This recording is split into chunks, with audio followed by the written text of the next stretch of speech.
మండుతున్నాయి. పలు ప్రాంతాల్లో ఉష్ణోగ్రతలు 43 డిగ్రీల సెల్సియస్ దాటాయి. అత్యధికంగా కార్వాన్ లో 43.4 డిగ్రీల సెల్సియస్ నమోదు కాగా చంద్రాయనగుట్టలో 43.2, అంబర్పేటలో 43 డిగ్రీల ఉష్ణోగ్రత నమోదైంది. హైదరాబాద్ సిటీలో ఇప్పటికే ఎండలు మండుతున్నాయి. పలు ప్రాంతాల్లో ఉష్ణోగ్రత 43 డిగ్రీల సెల్సియస్ ను దాటాయి. అత్యధికంగా కార్వాన్ లో 43.4 డిగ్రీల సెల్సియస్ నమోదు కాగా చంద్రాయనగుట్టలో 43.2, అంబర్పేటలో 43 డిగ్రీల ఉష్ణోగ్రత నమోదైంది.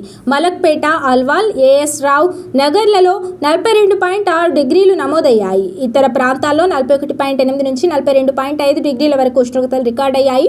వచ్చే 4 నుంచి 5 రోజుల పాటు ఇదే తరహాలో హీట్ వేవ్ కొనసాగనున్నట్లు వాతావరణ శాఖ తెలిపింది. అత్యవసరమైతే తప్ప ఉదయం 10 గంటల నుంచి సాయంత్రం 5 గంటల వరకు బయటకు రావద్దని హైదరాబాద్ వాతావరణ శాఖ ప్రజలకు సూచించింది. వర్షాకాలంలో వానలు తక్కువే పడతాయని ఐఎండీ అంచనా వేసింది. సాధారణం కన్నా తక్కువ వర్షపాతం నమోదవుతుందని వెల్లడించింది. సోమవారం మాన్సూన్ ఎర్లీ రిపోర్టును ఐఎండీ విడుదల చేసింది. 92% మేర వర్షపాతం నమోదయ్యే అవకాశం ఉందని పేర్కొంది. రాష్ట్రంలో ఉత్తర తెలంగాణలోని నిజామాబాద్, నిర్మల్, కామారెడ్డి, జగిత్యాల, సిరిసిల్ల, మంచిర్యాల, పెద్దపల్లి జిల్లాల్లో లోటు వర్షపాతం నమోదయ్యే ఛాన్స్ ఉందని తెలిపింది. అదే సమయంలో ఉమ్మడి మహబూబ్ నగర్, ఉమ్మడి ఖమ్మం, ఉమ్మడి వరంగల్ జిల్లాల్లో సగటు కన్నా ఎక్కువ వర్షపాతం నమోదవుతుందని తెలిపింది. లానినా పరిస్థితులు బలహీనపడుతున్నాయని, వర్షాకాలం నాటికి ఎల్నినో బలపడుతుందని ఐఎండీ పేర్కొంది. కాంగ్రెస్ ప్రభుత్వం వచ్చి 2.5 ఏళ్లు గడిచినా పాలమూరు రంగారెడ్డి ప్రాజెక్టులో మిగిలిన 10% పనులను పూర్తి చేయడం లేదు. ఆ ప్రాజెక్టును పడావు పెట్టి తెలంగాణ నీళ్లను దోచుకుపోవడానికే తన రాజకీయ గురువు చంద్రబాబుకు రేవంత్ సహాయం చేస్తున్నాడు. పాలమూరు రంగారెడ్డి ప్రాజెక్టు పై బీఆర్ఎస్ పాదయాత్ర చేస్తామంటేనే రేవంత్ దిగివచ్చిండు అంటూ డాక్టర్ మెతుకు ఆనంద్ అన్నారు. పాలమూరు రంగారెడ్డి ఎత్తిపోతల పథకానికి సంబంధించి 90% పనులు పూర్తి చేసి పెడితే ఆ 10% పనులు పూర్తి చేసి మా వికారాబాద్కు నీళ్ళు ఇస్తారు, సాగునీరు ఇస్తారు, తాగునీరు ఇస్తారు అని చెప్పి మేము సంతోషపడ్డాం. కానీ ఆ 10% పనులను కూడా పక్కకు పెట్టి రేవంత్ రెడ్డి గారి గురువైనటువంటి చంద్రబాబు నాయుడు గారికి ఏ విధంగా మేలు చేద్దాము, ఏ పథకాలైతే ఏ విధంగా నీటిని అక్కడికి దోసుకుపోవడానికి మనం సహకరిద్దాం అనేది ఆలోచన చేస్తున్నారు తప్ప వికారాబాద్ జిల్లాకు సాగునీరు కానీ తాగునీరు కానీ తీసుకురావాలని చెప్పి ఏ కోశాన కూడా రేవంత్ రెడ్డి గారికి లేదు. ఎందుకంటే ఈ మధ్య ఒకసారి కొడంగల్కి వచ్చినప్పుడు బహిరంగ సభలో చెప్పిండ్రు రేవంత్ రెడ్డి గారు. ఏం చెప్పిండ్రు అంటే 2027 వరకు కొడంగల్ నియోజకవర్గానికి కొడంగల్ నారాయణపేట లిఫ్ట్ ఇరిగేషన్ ద్వారా నీళ్లు తీసుకొస్తా అని చెప్పి చెప్తున్నాడు. సంతోషం, తీసుకురండి. కానీ కొడంగల్కి ఒక్కటే తీసుకొచ్చుడు కాదు, వికారాబాదు జిల్లాలో ఉన్నటువంటి మా వికారాబాదు నియోజకవర్గం ఏం పాపం చేసింది, పరిగి ఏం పాపం చేసింది, తాండూరు ఏం పాపం చేసింది, వాటి గురించి అసలు మాట కూడా మాట్లాడతలేవు. మరి మిగిలిన 3 నియోజకవర్గాల గురించి మాట కూడా ఎత్తడం లేదంటే ఈ జిల్లా వాసులు నీకు మీ పార్టీకి ఓటు వేయలేరా? మహబూబ్ నగర్ జిల్లాను సస్యశ్యామలం చేయాలని చెప్పి కేసీఆర్ గారు 90% పనులు పూర్తి చేసిండు.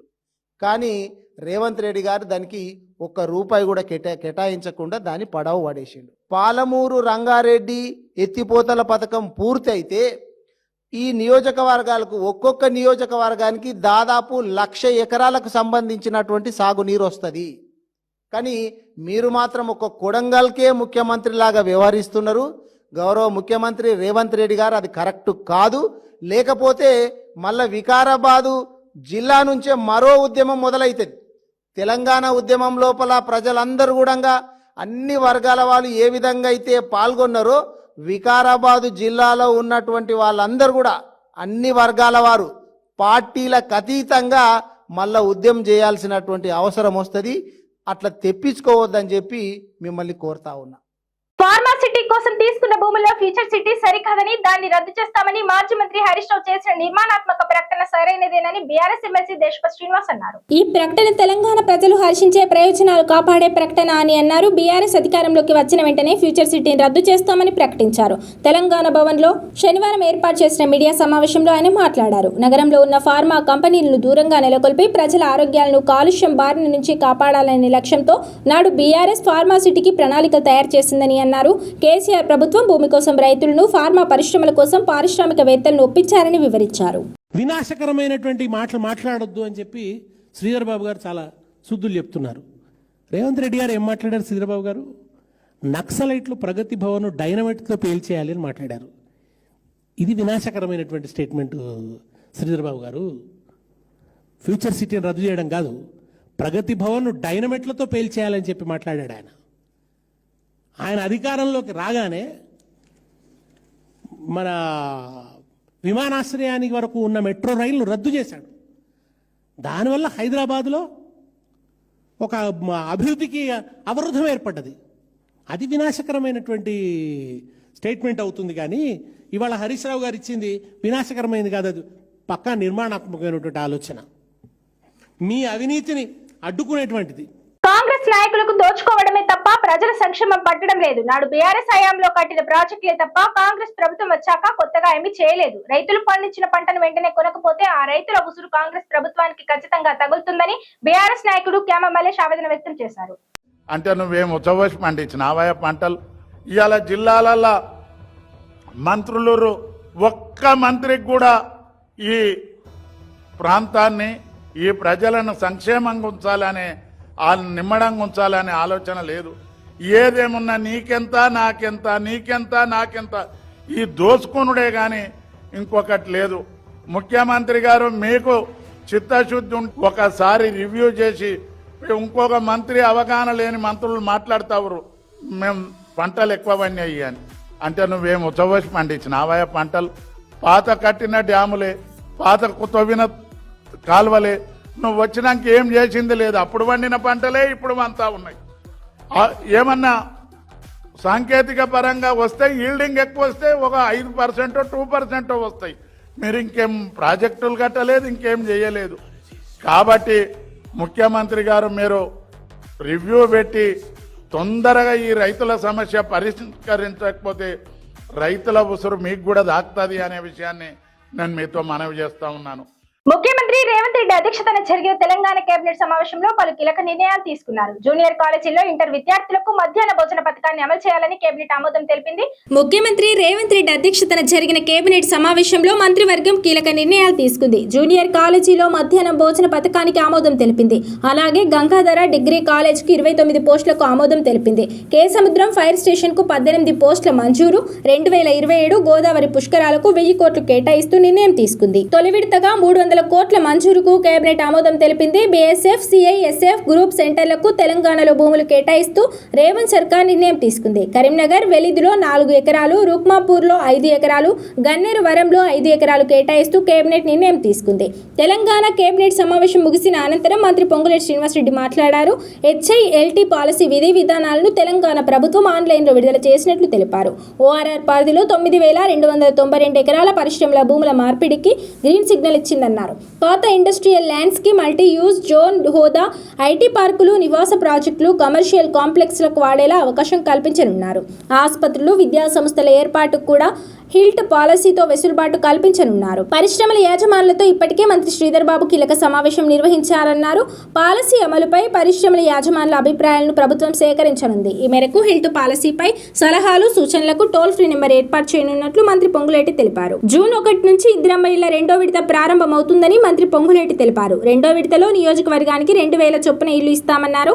అసంపూర్తిగా ఉన్న 500 ఇళ్లకు నిధులు కేటాయించనున్నట్లు తెలిపారు. స్థలాలు ఉన్నవారికి 5 లక్షల కేటాయింపు జరుగుతున్న 3-4 విడతలుగా ఇందిరమ్మ ఇల్లు ఇస్తామని పొంగులేటి తెలిపారు. ఇందిరమ్మ ఇల్లు ఈ పేదవాడి ప్రభుత్వం వచ్చిన తర్వాత మొదటి విడత రాష్ట్ర వ్యాప్తంగా 4.5 లక్షల ఇళ్లు ఇచ్చి సుమారు 22,500 కోట్లు ఖర్చు పెట్టే కార్యక్రమం ఒడివడిగా మొదటి విడత చేశాం. 2వ విడత కూడా జూన్ 1వ తారీఖు నాడు ఆసిఫాబాద్ జిల్లాలో సిరిపుర్ కాగజ్ నగర్ దగ్గర గౌరవ ముఖ్యమంత్రి గారు చేతుల మీదుగా సహచర మంత్రివర్యులు, మిగతా ప్రజాప్రతినిధులందరి సమక్షంలో 2వ విడత 2.5 లక్షల ఇళ్లు లాంఛనంగా బెనిఫిషరీస్ కి ఎలకేషన్ చేసే కార్యక్రమాన్ని చేపట్టాం. దీంట్లో భాగంగా ఈ 2వ విడత ప్రతి నియోజకవర్గానికి 2000 ఇళ్లు ఇవ్వాలన్నది నిర్ణయం తీసుకోవడం జరిగింది. తెలంగాణలో మందుబాబులకు రాష్ట్ర ప్రభుత్వం గట్టి షాక్ ఇవ్వబోతోంది. రాష్ట్రంలో మద్యం బిళ్ల ధరలను భారీగా పెంచేందుకు రంగం సిద్ధమైంది. ముడి సరుకుల వ్యయం పెరిగిపోవడంతో ధరలను పెంచాలంటూ మద్యం తయారీ కంపెనీలు కొంతకాలంగా ప్రభుత్వంపై తీవ్ర ఒత్తిడి తెస్తున్నాయి. దీనిపై అనేక తర్జన భర్జనల తర్వాత ప్రభుత్వం ధరల పెంపునకే మొగ్గు చూపింది.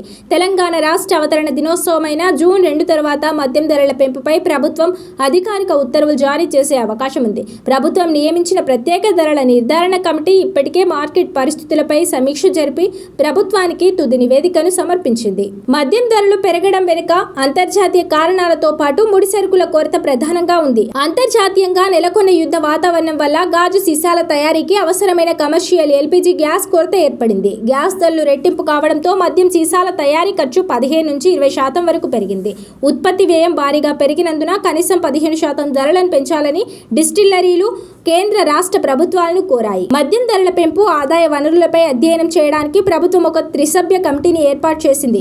పొరుగు రాష్ట్రాల్లోని ధరలను విశ్లేషించిన ఈ కమిటీ తెలంగాణలో 25 నుంచి 30% వరకు ధరలను పెంచవచ్చని ప్రభుత్వానికి సూచించింది. అయితే ఒకేసారి అంత భారీగా పెంచితే ప్రజల నుంచి తీవ్ర వ్యతిరేకత వచ్చే ప్రమాదం ఉందని ప్రభుత్వం భావిస్తోంది.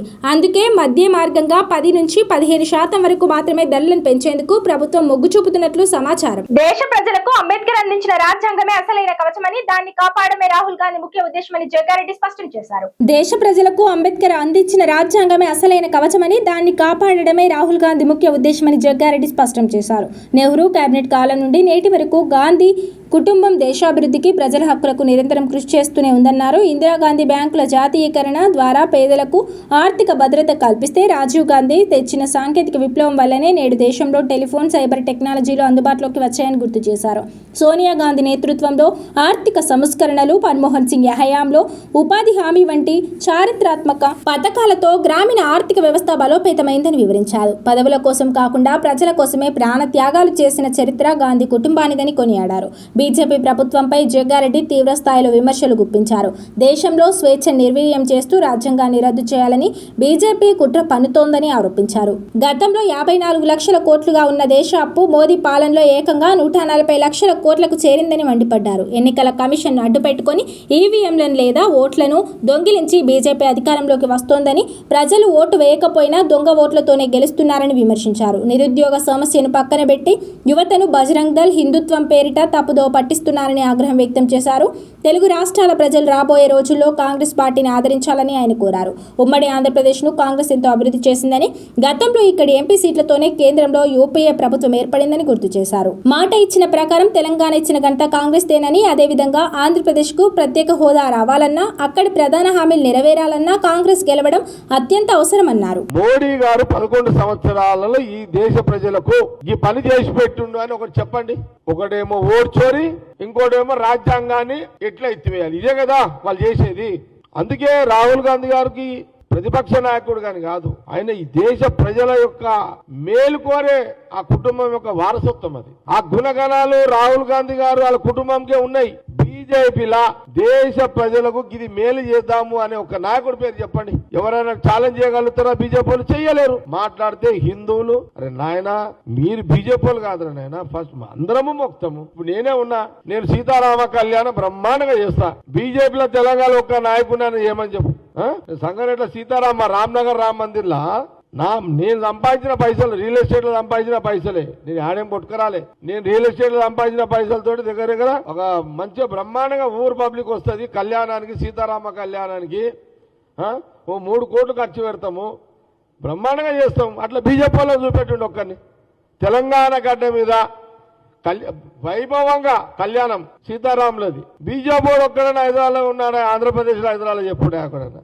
నేను ఎప్పుడన్నా సీతారామ కళ్యాణం చేస్తాను ఓట్లు అడిగి నానా ఎప్పుడన్నా. ఇప్పుడు సంవత్సరానికి మనము 3 కోట్లు అన్నా 5 ఏళ్ళకి ఎంత అయితే హరి 15 కోట్లు. 2000 ఇచ్చినా ఓట్లు పడతాయి కదా. ఎవరైనా తీసుకుంటాళ్ళు ఉంటే, నేను ప్రజలను అవమానిస్తలేను, ఎవరైనా తీసుకుంటాళ్ళు ఉంటే అది భక్తి అంటే ఇది మాది. నేను కాంగ్రెస్ కదా, కాంగ్రెస్ పార్టీ వర్కింగ్ ప్రెసిడెంటే కదా అది. అందుకే మేమేమంటున్నామంటే, సరే మీరు ఒక లైన్ తీసుకున్నారు, ప్రజలు మీ మత్తులో పడ్డారు. మీరు 2 కోట్లు ఇస్తున్న ఉద్యోగాలు లేకపాయే. సంవత్సరానికి 2 కోట్లు 11 ఏళ్ళు అంటే 22 కోట్ల ఉద్యోగాలు ఆడునే. ఇది వాటి బులెటిన్. మరో బులెటిన్ లో మళ్ళీ కలుద్దాం. Stand 24 news.